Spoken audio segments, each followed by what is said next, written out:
quase 400 mil mortos pela Covid e com carência de vacinas, oxigênio, sedativos e hospitais, o Brasil segue sendo alvo de uma demolição do seu Estado Nacional por parte de um neoliberalismo selvagem que o leva de volta à condição de semicolônia.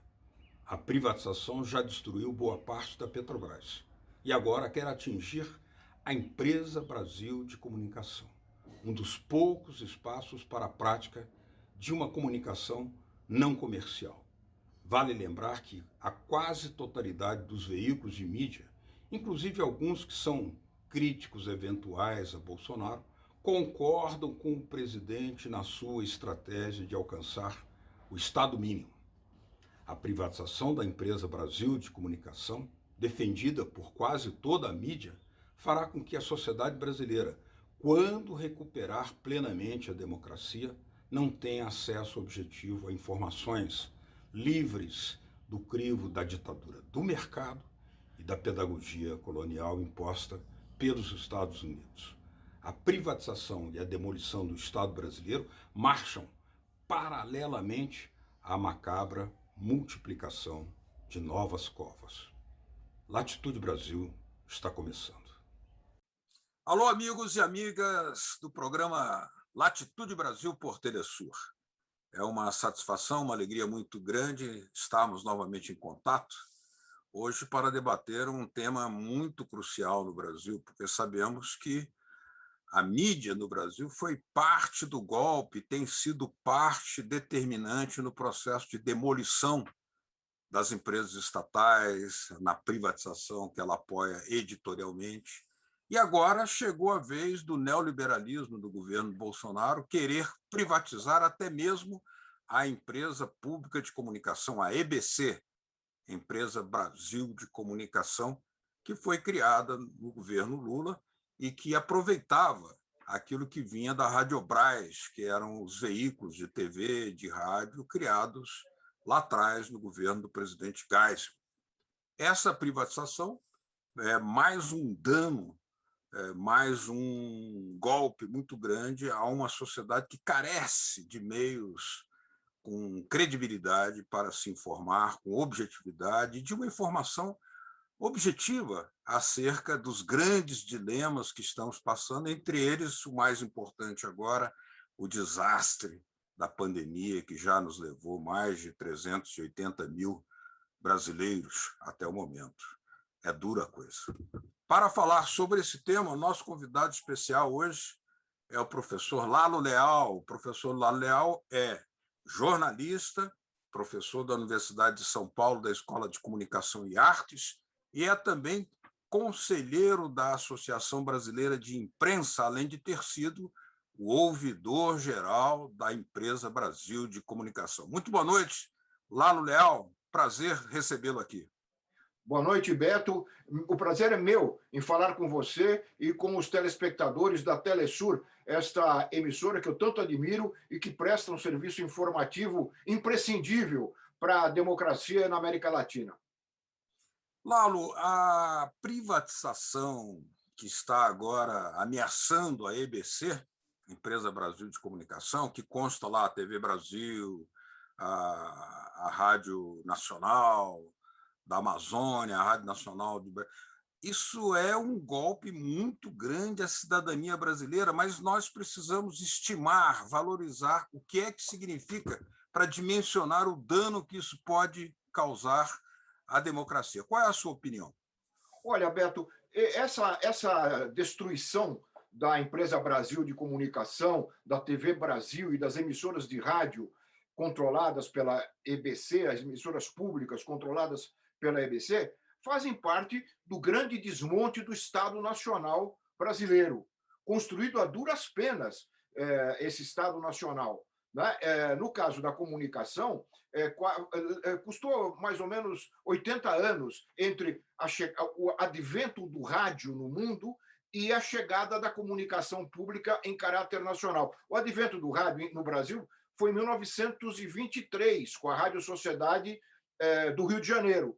Só em 2007 é que nós conseguimos ter uma empresa pública de comunicação nacional, enquanto vários outros países do mundo já tinham as suas emissoras públicas. Portanto, isso levou um tempo tão grande e foi uma luta política também muito difícil, porque os meios de comunicação pública, ao se apresentarem no Brasil, eles sofrem um ataque furioso dos meios comerciais. Os meios comerciais se instalaram no Brasil, ocuparam praticamente todo o espectro eletromagnético e não permitem, impedem de todas as formas a entrada de um meio que não faça parte desse grupo hegemônico de famílias que controlam a comunicação comercial no Brasil. Então, foi um processo duro, difícil, mas que começou em 2007, só que acabou muito rapidamente. Se levou tantas décadas para começar, em 2 anos de Bolsonaro, 1 ano de Temer, acabaram com o caráter público da Empresa Brasil de Comunicação, da EBC, e transformaram, o que é pior, transformaram essas emissoras, da televisão principalmente, em agências governamentais, em agências de publicidade, e é mais do que governamental. Em determinados momentos, parecem ser agências publicitárias das Forças Armadas brasileiras. Eu tenho notado isso, viu, Beto? O número de programas que são colocados no ar, muitos deles produzidos pelas próprias forças, ou então de elogio para a atuação das Forças Armadas. O vice-presidente da República, por exemplo, o general Mourão, que é um elemento de extrema-direita, né, no Brasil, ele tem um programa semanal de rádio que fala para a Amazônia, pela Rádio Nacional da Amazônia. Então, nós temos hoje um processo de tentativa de privatização, muitos falam até de extinção, mas se nós conseguirmos resistir a esses processos, nós temos que pensar também na recuperação do caráter público, democrático, republicano da empresa, que foi construída não para ser um porta-voz de um governo de extrema-direita, como é o caso do governo Bolsonaro, mas para prestar um serviço público à população brasileira, que é a função, né, de uma emissora pública, para ser o contraponto ou a alternativa às emissoras comerciais que hoje monopolizam a informação no Brasil e, respondendo claramente a sua pergunta, e tolhem o avanço do processo democrático. Ou, ao contrário, fazem que o processo democrático, também que avançou a duras penas, comece a retroceder. E hoje nós temos tinturas autoritárias, né, marcando a situação política aqui no Brasil. Então, é fundamental defender a EBC, mas lembrar que nós temos que retornar ao seu papel de comunicação que atenda os interesses da população e não seja mera propaganda governamental. Muitos teóricos da comunicação, entre eles você, assinalam que os meios de comunicação comerciais, num país em que a leitura de jornal é muito baixa, aí falamos de TV e rádio, atuam como partidos políticos. Então, por exemplo, eles defenderam a privatização selvagem na era do governo Fernando Henrique Cardoso, depois fizeram oposição ao governo Lula, ao governo Dilma, chegando ao ponto do presidente da Associação Nacional dos Jornais dizer: nós é que somos a oposição. Como a oposição é fraca, a oposição política é fraca, os meios de comunicação são oposição. E depois participando do golpe contra Dilma Rousseff e agora na demolição. São partidos políticos neoliberais? Sem dúvida nenhuma. E agora, Beto, estão desesperados. O partido da mídia está desesperado à procura de um candidato para colocar no lugar do Bolsonaro, porque o descrédito diante das barbaridades desse governo, principalmente na questão dos costumes, na questão do meio ambiente, é brutal. E a tendência é que ele vá se enfraquecendo cada vez mais, se não houver impeachment, até o final do ano que vem, até as eleições gerais do ano que vem. Então, esse partido da mídia já não tem como já não queria da outra vez, mas não teve alternativa, apoiar o Bolsonaro. Está desesperado à procura de um candidato que possa enfrentar o ex-presidente Lula, que agora recuperou seus direitos de se tornar candidato e é o franco favorito nas eleições do ano que vem, como era em 2018, mas foi impedido por um golpe judiciário, né, promovido inclusive por forças externas ao Brasil, com agentes internos que impediram a candidatura do ex-presidente Lula. E essa mídia não acha esse candidato. Ela não consegue achar esse candidato e está desesperada. Ela critica o Bolsonaro nessa questão dos costumes, meio ambiente, etc., mas não mexe uma palha, dizemos aqui no Brasil, não faz não tem nenhuma sinalização da crítica ao modelo econômico que eles tentam implantar aqui desde que assumiram o poder, liderados pelo ministro Paulo Guedes, que é o extremo do neoliberalismo, né? A destruição total do Estado e entregar praticamente todas as funções que eram do Estado, né? que são do Estado, para o mercado, para a iniciativa privada. É curioso que hoje, exatamente hoje, está fazendo um ano que houve uma reunião do Ministério, que foi veiculada depois, graças a uma decisão do Supremo Tribunal Federal, onde os ministros, vários deles, falaram barbaridades. E a mídia, esse partido da mídia, ele criticou bastante as falas de vários ministros, até do meio ambiente, da educação, que xingou os ministros do Supremo, os juízes do Supremo Tribunal Federal. Não falou observem, não falou nada, nenhuma linha sobre as barbaridades que falou ali também o ministro da Economia, Paulo Guedes, dizendo, por exemplo, que tinha que largar mão, não ligar mais para as pequenas e médias empresas e investir tudo no grande empresariado, por exemplo. Mas não houve nenhuma menção, porque eles continuam apoiando esse modelo. E olha, Beto, eu temo que se eles não conseguirem outra vez, como em 2018, não encontrar o seu candidato, no momento final, se a decisão for entre Lula e Bolsonaro, eles apoiarão o Bolsonaro.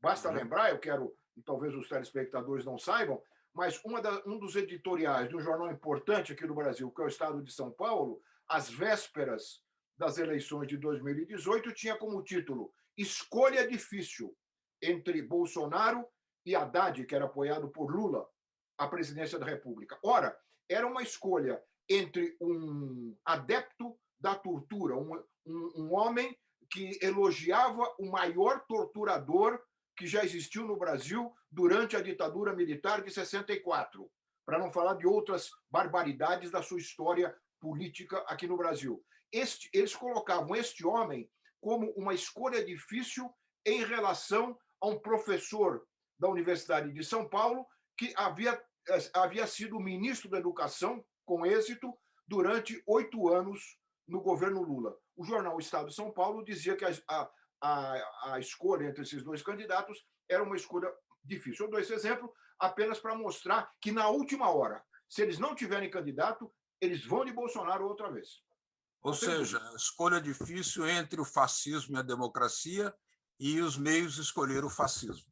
Exatamente. Eu só queria acrescentar uma coisinha histórica, já que você me provocou, que esse desmonte da EBC, que tem como marca fundamental a destruição e a cassação do Conselho Curador da EBC, que era o órgão que trazia a sociedade para dentro da emissora, eram representantes da sociedade e que traziam para dentro das emissoras a voz dessa sociedade. E tinham força lá dentro, porque o Conselho poderia determinar até ações da diretoria executiva. Esse desmonte desse Conselho, Beto, faz parte do desmonte do Estado brasileiro, porque esse é um dos conselhos que foi destruído. O governo Lula criou 74 conselhos da sociedade, crianças, meio ambiente, educação, cultura, justamente para colocar a sociedade dentro do Estado. Coisa que começou com Vargas em 1941, quando ele criou o Conselho Nacional de Saúde. Exato. Ora, de 41 até o governo Lula, foram criados 115 conselhos. Quer dizer, democratizando o Estado brasileiro. Só no governo Lula foram criados, desses 115, 74 foram criados no governo Lula. Um dos primeiros atos do governo Temer foi acabar com o conselho da EBC. E depois do governo Bolsonaro, completar esta destruição da participação da sociedade no Estado, acabando com os conselhos. A sociedade não participa mais das discussões sobre as políticas públicas, coisa que vinha lá, começou a ser construída em 1941 e foi destruída nos últimos 2 anos. Eu acho que esse registro histórico é importante para dar a dimensão da tragédia que o Estado brasileiro vive hoje nas mãos desses fascistas. Exatamente. Nós vamos fazer aqui uma pequena pausa na nossa conversa com o professor Lalo Leal, que é conselheiro da ABI, foi ouvidor-geral da EBC, e já voltamos com Latitude Brasil discutindo a privatização da Empresa Brasil de Comunicação. Até já.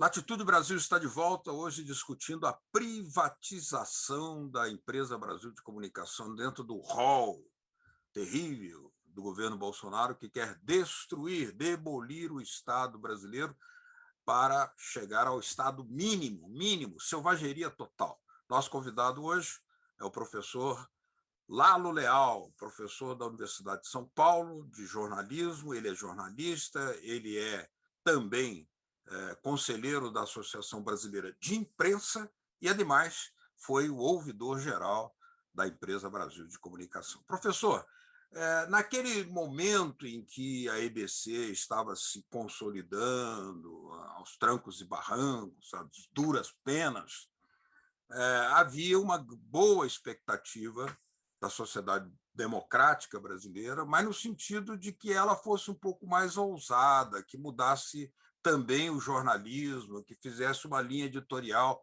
por exemplo, a favor da integração latino-americana, e isso não aconteceu. Como é que você analisa esse aspecto da questão?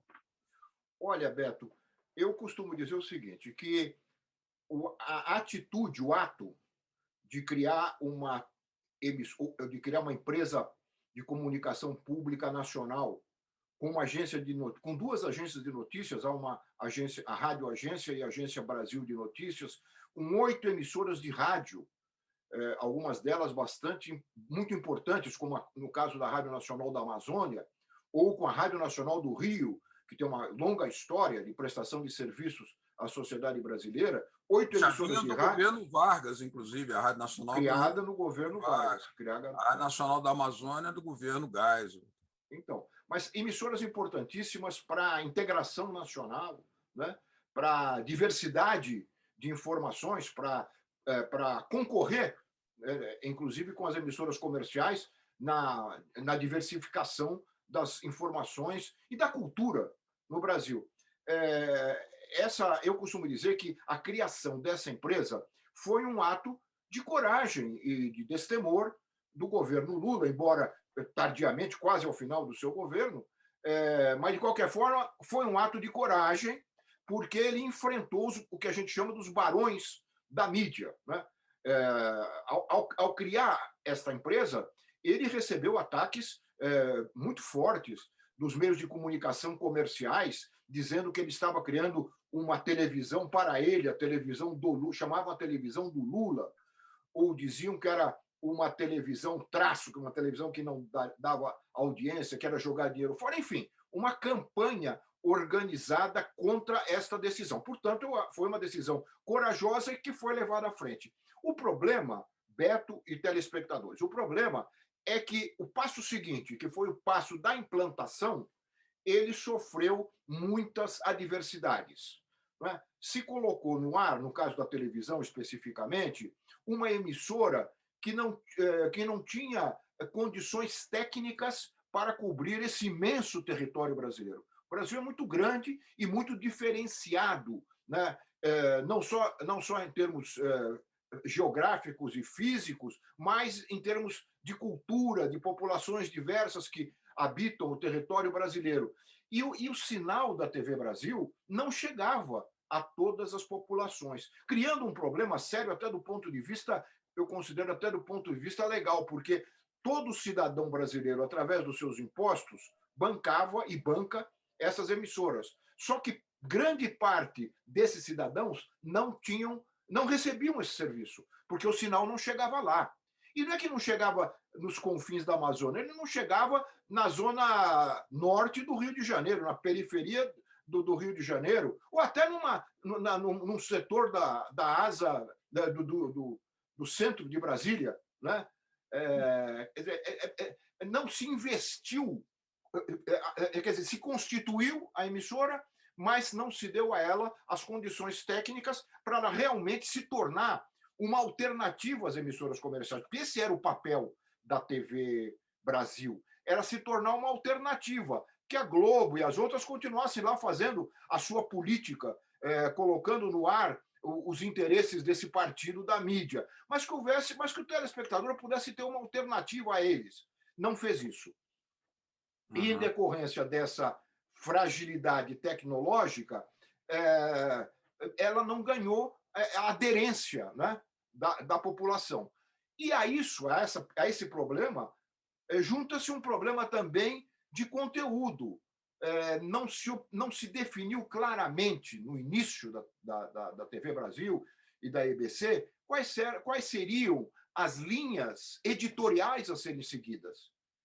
E como aqui no Brasil nós só temos uma história de mídia comercial, nunca tivemos uma mídia comercial abrangente desse tipo, a maioria dos profissionais que foram recrutados para trabalhar na EBC vinham da mídia comercial, com todos os defeitos e virtudes da mídia comercial, mas que não tinham nada a ver com a mídia pública. É verdade. Eu me lembro de um programa Observatório da Imprensa que fez 2 programas criticando o presidente Chaves e a Revolução Bolivariana. Havia muitas críticas editoriais ao Mercosul, a Cuba, a Síria. Quer dizer, essa não era uma linha editorial, inclusive estava em choque com a própria política internacional do governo Lula. E mesmo que não tivesse, era um dever, uma obrigação da comunicação pública mostrar para a população brasileira aquilo que as outras não mostram.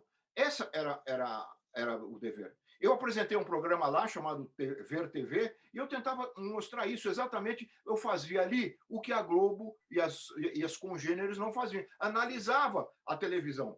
A televisão, ela fala de tudo, geralmente de maneira ruim aqui no Brasil, mas fala de tudo menos dela mesma. E a TV Brasil fazia esta análise da televisão, uma análise crítica da própria televisão. Muito bem. Agora, uma questão importante é que hoje nós vivemos uma situação difícil, não só pela pandemia, pela restrição aos direitos democráticos, e não ficou nada de edificado de uma mídia popular e democrática. Na Argentina tem, outros países mantiveram, né, a Telesur continua atuando, estamos aqui debatendo todos os temas que são proibidos, porque nenhum desses temas que nós estamos falando aqui entra em qualquer mídia brasileira. Mas o movimento democrático não construiu uma ferramenta para ficar, e hoje estamos, digamos, desarmados no Brasil, midiaticamente falando. Como é que você analisa? Exatamente. Quer dizer, o que é uma tragédia para a democracia, não só a democracia política, mas a democracia cultural, a cultura do brasileiro. Eu queria só, antes de falar sobre isso, você mencionou o Observatório da Imprensa, que fez críticas, fazia críticas, né, aos governos populares na América Latina. Eu cheguei a ver, Beto, uma matéria no jornal da televisão, dando espaço, havia uma eleição no Chile, e o espaço foi dado só para oposição de direita. Não foi dada a palavra para os setores, para a candidatura progressista. Havia um momento em que alguns editores, talvez, que queriam mostrar que eram mais direitistas, né, do que a própria oposição brasileira. Era um negócio impressionante. Mas com relação quer dizer, tudo isso converge para essa dificuldade que o brasileiro tem de ter uma visão mais diversa, não só da política, mas de toda a realidade do mundo, das ideias, dos valores.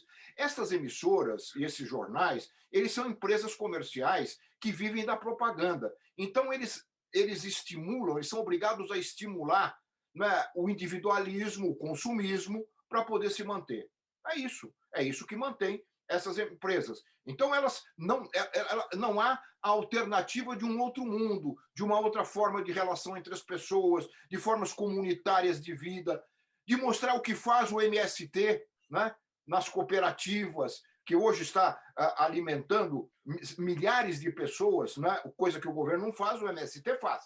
Só que a mídia não mostra isso. Exatamente. Professor Lalo Leal, professor da USP, conselheiro da ABI e ex-ouvidor-geral da EBC, muito obrigado pela sua presença aqui em Latitude Brasil. Estaremos sempre de portas abertas. Eu que agradeço, Beto, muito obrigado e parabéns por esse seu trabalho e pelo trabalho da Telesur na democratização da comunicação na América Latina. Um grande abraço. Muito obrigado, Lalo, e a vocês que nos acompanharam. Obrigado pela sua atenção. Até a próxima semana com Latitude Brasil. Tchau. Até mais.